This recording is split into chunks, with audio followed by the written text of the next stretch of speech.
कहाँ घुसा चला आ रहा है गरीब? निकल जा यहाँ से। मैं प्रधानमंत्री की जगह आज लाल किले पर भाषण देना चाहता हूँ सर। बेटा ये लाल किला है, तेरे बाप का घर नहीं है। निकालो इस भिखारी को बाहर तक। पीएम के आने का टाइम होने ही वाला है। ये बात 26 जनवरी 2026 की है। पूरे देश में गणतंत्र दिवस की तैयारियां जोरों पर थीं। दिल्ली के लाल किले पर हर साल की तरह एक भव्य समारोह आयोजित होने वाला था, जिसमें प्रधानमंत्री, राष्ट्रपति और देश विदेश के मेहमान शामिल होंगे। इस बार एक खास कार्यक्रम रखा गया था। एक ग्रामीण स्कूल का बच्चा लाल किले पर मंच से भाषण देगा, जो देश की तरक्की, संस्कृति और युवा सोच को दर्शाएगा। हरियाणा के एक छोटे से गांव धौलपुर के सरकारी स्कूल में भी यही चर्चा थी। स्कूल के प्रिंसिपल रमेश शर्मा और कुछ टीचर्स मिलकर तय कर रहे थे कि किसे लाल किले भेजा जाए, लेकिन असल में यह चयन नहीं बल्कि सौदा था। गांव के सरपंच रणवीर सिंह का बेटा अंकुर अमीर, रंगीन कपड़े, महंगे जूते, उसे भेजने की पूरी तैयारी हो चुकी थी। सरपंच ने प्रिंसिपल और टीचर्स को खुश कर दिया था। पैसा, तोहफे और वादे। प्रिंसिपल ने कहा, अंकुर बहुत अच्छा लड़का है, उसकी हिंदी बहुत साफ है, कपड़े भी ढंग के हैं, हाँ, स्टेज पे अच्छा दिखेगा। लेकिन क्लास के पीछे की बेंच पर बैठा एक 12 साल का दुबला पतला लड़का राजू चुपचाप सब कुछ सुन रहा था। फटी शर्ट, पुरानी चप्पल, चेहरे पर मिट्टी के निशान। राजू दलित परिवार से था। उसके पिता मजदूरी करते थे, माँ घरों में बर्तन साफ करती थी। लेकिन राजू पढ़ाई में बेहद तेज था। हर साल टॉप करता, निबंध प्रतियोगिता में पहला आता और उसकी हिंदी भाषा इतनी साफ और सुंदर थी कि टीचर भी हैरान रहते। लेकिन किसी ने कभी राजू को मौका नहीं दिया, क्योंकि वो गरीब था, छोटी जाति का था। 26 जनवरी से 2 दिन पहले यानी 24 जनवरी को मुख्यमंत्री के निजी सहायक personal assistant Vinay Kumar school में निरीक्षण के लिए आए। उनके साथ 2 अधिकारी भी थे। उन्हें यह देखना था कि चयनित बच्चा वाकई काबिल है या नहीं। प्रिंसिपल और टीचर्स ने अंकुर को सामने खड़ा किया। अंकुर ने थोड़ी घबराहट में रटा हुआ भाषण शुरू किया। आदरणीय प्रधानमंत्री जी, राष्ट्रपति जी, हमारा देश महान है, हमारे नेता महान हैं। विनय कुमार ने सुना। भाषण ठीक था, लेकिन कुछ खास नहीं, बस रटी रटाई बातें। तभी अचानक भीड़ के बीच से एक आवाज आई, सर रुकिए। राजू ने हांफते हुए कहा, सर मैं इससे कहीं बेहतर भाषण दे सकता हूँ। मुझे एक मौका दीजिए। ये सुनते ही पूरे स्कूल में हंसी फूट पड़ी। टीचर्स ने एक दूसरे को देखा। प्रिंसिपल का चेहरा लाल हो गया। एक टीचर ने चिढ़कर कहा, राजू तू पागल हो गया है क्या? तू लाल किले पे भाषण देगा? तेरे कपड़े देख, तेरी हालत देखो देख। अरे अगर ये गरीब भिखारी लड़का स्टेज पे गया तो हमारी बेइज्जती होगी, स्कूल की बेइज्जती होगी, देश की बेइज्जती होगी। अरे अगर ये गरीब भिखारी लड़का स्टेज पे गया तो हमारी बेइज्जती होगी, स्कूल की बेइज्जती होगी, देश की बेइज्जती होगी। इस लड़के को बाहर निकालो, ये हमारा मजाक उड़ा रहा है। सर प्लीज, मैं सच में अच्छा भाषण दे सकता हूँ। मैंने खुद लिखा है। मैंने खुद लिखा है, बस एक बार सुन लीजिए। विनय कुमार ने राजू को ध्यान से देखा। उनके मन में कुछ हलचल हुई। ये लड़का इतनी बेइज्जती के बाद भी अपनी बात पर अड़ा है, शायद इसमें कुछ खास है। उन्होंने हाथ उठाकर सबको चुप कराया। रुकिए, मैं इस लड़के की बात सुनना चाहता हूं। प्रिंसिपल ने विरोध करने की कोशिश की। सर, ये लड़का बहुत गरीब है, इसकी कोई औकात नहीं। विनय कुमार ने सख्ती से कहा, मुझे औकात से मतलब नहीं, मुझे काबिलियत से मतलब है। राजू, तुम मेरे साथ आओ, मैं तुम्हारा भाषण सुनूंगा। राजू की आंखों में उम्मीद की चमक आ गई। विनय कुमार उसे एक खाली कमरे में ले गए। दरवाजा बंद हो गया। बाहर सब बेचैन खड़े थे। सरपंच घबराया हुआ था, टीचर्स परेशान, अंकुर का चेहरा उतरा हुआ। 15 मिनट बाद दरवाजा खुला। विनय कुमार बाहर आए। उनके चेहरे पर एक अजीब सी गंभीरता थी। उन्होंने माइक उठाया और घोषणा की, 26 जनवरी को लाल किले पर भाषण देने के लिए राजू को चुना गया है। पूरा स्कूल सन्नाटे में आ गया। विनय कुमार की घोषणा सुनते ही पूरे स्कूल में हड़कंप मच गया। सरपंच रणवीर सिंह का चेहरा लाल हो गया, मुट्ठियां भींच गईं। प्रिंसिपल और टीचर्स सकते में खड़े रह गए। अंकुर के मुंह से बोल ही नहीं निकल रहे थे। सरपंच ने गुस्से में कहा, ये क्या मजाक है? हमने इतना इंतजाम किया, इतने पैसे खर्च किए और आप इस भिखारी लड़के को चुन रहे हैं?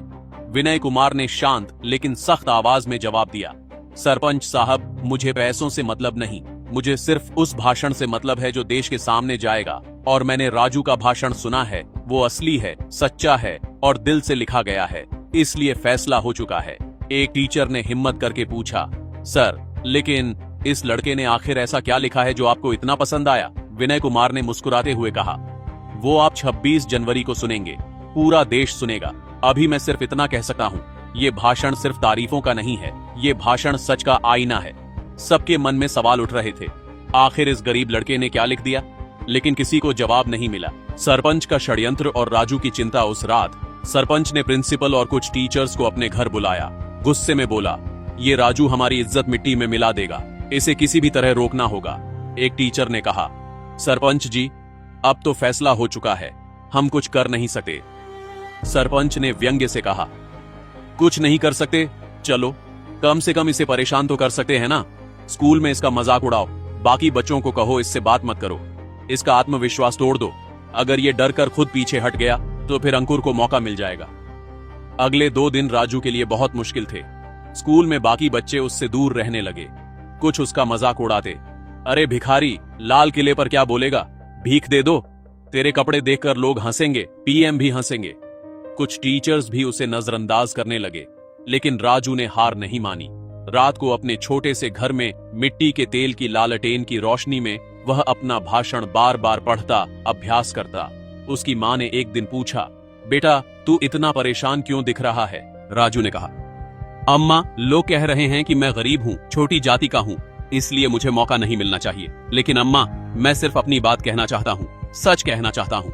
माँ ने उसके सिर पर हाथ फेरा, बेटा जो सच बोलता है उसे हमेशा मुश्किलें आती हैं, लेकिन अंत में सच ही जीतता है। तू डर मत, तू हमारे जैसे लाखों गरीबों की आवाज है।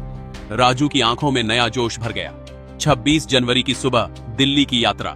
26 जनवरी की सुबह राजू को एक सरकारी गाड़ी में बिठाकर दिल्ली ले जाया गया। साथ में प्रिंसिपल और एक टीचर भी थे। दोनों चुपचाप बैठे थे, लेकिन मन ही मन परेशान। जब गाड़ी लाल किले के पास पहुंची तो राजू की सांसें तेज हो गईं। इतनी बड़ी भीड़, इतनी सुरक्षा, इतने कैमरे। उसने सोचा, यहाँ पूरे देश के सामने बोलना है, डरना नहीं है। उसे ग्रीन रूम में ले जाया गया। वहाँ कुछ अधिकारी और आयोजक थे। एक आयोजक ने उसे ऊपर से नीचे तक देखा। तुम्हारे पास कोई अच्छे कपड़े नहीं है क्या? ये फटी शर्ट पहनकर स्टेज पर जाओगे? राजू ने शांति से कहा, सर मेरे पास यही है, लेकिन मेरे शब्द साफ हैं, मेरे विचार साफ हैं, कपड़ों से ज्यादा ये मायने रखता है। आयोजक चुप हो गया। मंच पर राष्ट्रपति, प्रधानमंत्री और हजारों लोग दोपहर के समय लाल किले के मुख्य मंच पर राष्ट्रपति, प्रधानमंत्री, मंत्री, सेना के अधिकारी और हजारों लोग बैठे थे। टीवी पर लाइव प्रसारण हो रहा था, करोड़ों लोग देख रहे थे। आयोजक ने घोषणा की, अब मंच पर आ रहे हैं हरियाणा के धौलपुर गांव से सरकारी स्कूल के छात्र राजू। तालियां बजीं। राजू धीरे धीरे मंच पर चढ़ा। कैमरे उसकी तरफ घूम गए। उसके फटे कपड़े, गहरा रंग, दुबला शरीर, सबने देखा। कुछ लोगों ने आपस में फुसफुसाया, ये लड़का कौन है, कितना गरीब लग रहा है। लेकिन राजू ने माइक के सामने खड़े होकर एक गहरी सांस ली। उसने प्रधानमंत्री की तरफ देखा, फिर राष्ट्रपति की तरफ, फिर पूरी भीड़ की तरफ, और फिर धीरे धीरे साफ आवाज में बोलना शुरू किया। आदरणीय राष्ट्रपति जी, आदरणीय प्रधानमंत्री जी, मंच पर उपस्थित सभी गणमान्य अतिथि और मेरे प्यारे देशवासियों, जय हिंद। पूरा लाल किला खामोश हो गया। सबकी निगाहें राजू पर टिकी थीं। अब असली भाषण शुरू होने वाला था, वो भाषण जो पूरे देश को हिला देगा। राजू ने एक पल रुककर पूरे लाल किले को देखा। लाखों तिरंगे झंडे, हजारों लोग, कैमरे और सामने बैठे देश के सबसे बड़े नेता। उसकी आवाज में अब कोई डर नहीं था, बस सच्चाई थी। राजू ने अपना भाषण जारी रखा। आज 26 जनवरी है, हमारा गणतंत्र दिवस। आज का दिन हमें याद दिलाता है कि हमारा देश दुनिया का सबसे बड़ा लोकतंत्र है। आज हम अपने संविधान को सलाम करते हैं, जिसने हर नागरिक को बराबरी, स्वतंत्रता और सम्मान का अधिकार दिया। हमारा देश महान है। यहाँ की संस्कृति हजारों साल पुरानी है। यहाँ की मिट्टी ने महात्मा गांधी, भगत सिंह, सुभाष चंद्र बोस, डॉक्टर भीमराव अंबेडकर जैसे महान नेता दिए। हमारे देश ने अंग्रेजों से आजादी छीनी, हमने अपना संविधान बनाया, और आज हम दुनिया की 5वीं सबसे बड़ी अर्थव्यवस्था हैं। हमारे नेता मेहनत कर रहे हैं, सड़कें बन रही हैं, स्कूल खुल रहे हैं, अस्पताल बन रहे हैं, गरीबों के लिए योजनाएं चल रही हैं। Digital India, make in India, skill India, हर तरफ विकास हो रहा है। मैं अपने देश पर, अपने नेताओं पर गर्व करता हूँ। यहाँ तक सब कुछ सामान्य था। लोग खुश होकर तालियां बजा रहे थे। प्रधानमंत्री भी मुस्कुरा रहे थे। लेकिन अब राजू की आवाज में एक अलग ही गंभीरता आ गई। लेकिन आदरणीय नेताओं, मैं आज यहां सिर्फ तारीफ करने नहीं आया हूं, मैं यहां सच बोलने आया हूं। हमारा संविधान कहता है सब बराबर हैं, लेकिन क्या सच में ऐसा है? मैं एक छोटे से गांव से आता हूं। मेरा परिवार दलित है। मेरे पिता मजदूरी करते हैं, मेरी मां बर्तन साफ करती है। मैं अपनी क्लास में हमेशा टॉप करता हूं, निबंध प्रतियोगिताओं में पहला आता हूं। लेकिन जब मैंने कहा कि मैं लाल किले पर भाषण देना चाहता हूं, तो सबने मुझ पर हंसा। मेरे स्कूल के प्रिंसिपल और टीचर्स ने सरपंच के बेटे को चुना था, क्योंकि उसके पास पैसा था। मुझसे कहा गया, तू गरीब है, भिखारी है, तेरी औकात नहीं। मुझसे कहा गया, अगर तू स्टेज पर गया तो देश की बेइज्जती होगी। क्यों? क्योंकि मेरे कपड़े फटे हैं, क्योंकि मेरी जाति छोटी है। पूरे लाल किले में सन्नाटा छा गया। कैमरे राजू पर फोकस हो गए। प्रधानमंत्री की मुस्कान गंभीर हो गई। राजू ने आगे कहा, मैं अपने देश से प्यार करता हूं, लेकिन मुझे दर्द होता है जब मैं देखता हूं कि भेदभाव आज भी जिंदा है। हमारे संविधान निर्माता डॉक्टर भीमराव अंबेडकर दलित थे और उन्होंने इतना बड़ा संविधान लिखा। हमारे पूर्व राष्ट्रपति के आर नारायणन रामनाथ कोविंद दलित समुदाय से थे और उन्होंने देश को गर्व दिया। हमारे कई मंत्री, IAS अधिकारी, डॉक्टर, इंजीनियर छोटी जातियों से हैं। तो फिर गांवों में, स्कूलों में, दफ्तरों में आज भी गरीबों को, दलितों को क्यों नीचा दिखाया जाता है? आज भी कई गांवों में दलित बच्चे अलग बैठकर खाना खाते हैं। आज भी नौकरियों में जाति देखी जाती है। आज भी अमीर के बच्चे को हर मौका मिलता है, गरीब के बच्चे को सिर्फ सपने मिलते हैं। हमारा देश तब महान बनेगा जब हर बच्चे को बराबर मौका मिले, चाहे वो किसी भी जाति का हो, किसी भी धर्म का हो, गरीब हो या अमीर।